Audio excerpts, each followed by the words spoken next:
दलरू बहिष्कार परे मोकिम को उपरे बर्षिले भक्त दास। मोकिम किए बोली प्रश्न कले। से दल रे रही विरोधी काम करुथिबा भक्तंक अभियोग। मोहम्मद मोकिम को कांग्रेस रु बहिष्कृत कराजिबा परे प्रथम थर मुह खोलिचंती पीसीसी सभापति भक्त दास।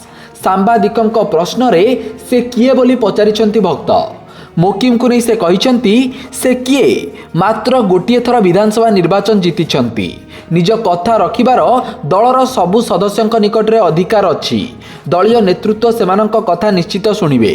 सोनिया को चिठी लिखिबारे भी कौनसी समस्या नहीं, किंतु चिठी को मीडिया रे प्रकट करिबार कौन आवश्यकता थिला? एहार केवल गोटिए कारण, से दल रे रहिबाकू चाहू नथिले।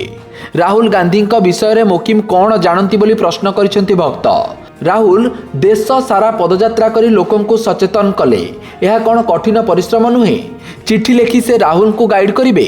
यह विरोधी काम कही मोकिम को समालोचना करिसेंती भक्त दास।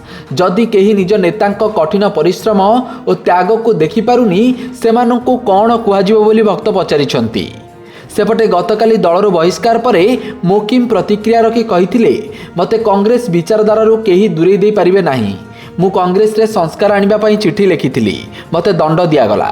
एथिरे कौनसी असुविधा नाही। मोर जनसेवा जेपरी जारी रहिछि ता आगकू भी जारी रहिबो।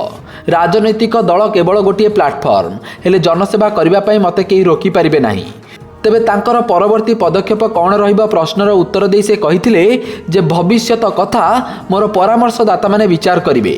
सेमानंक निष्पत्ति अनुसार परवर्ती पदक्षेप ग्रहण कराजिबो। Bureau report, Satyapath news.